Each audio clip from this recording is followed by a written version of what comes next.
אתה רואה את זה גנטית, תורשתי, או שזה משהו שאימנת עם הזמן?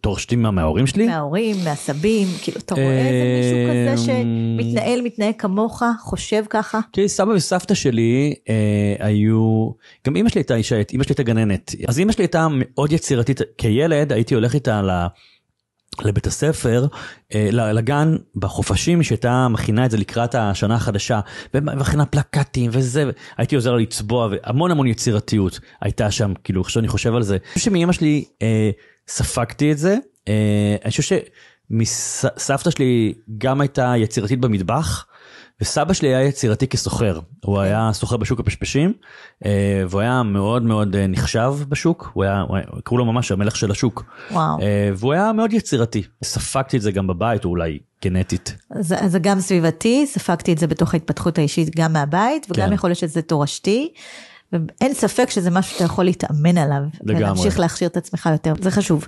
הורים, תקשיבו, הילדים שלכם יכולים להיות יותר יצירתיים, אם תנגישו יצירתיות סביבם.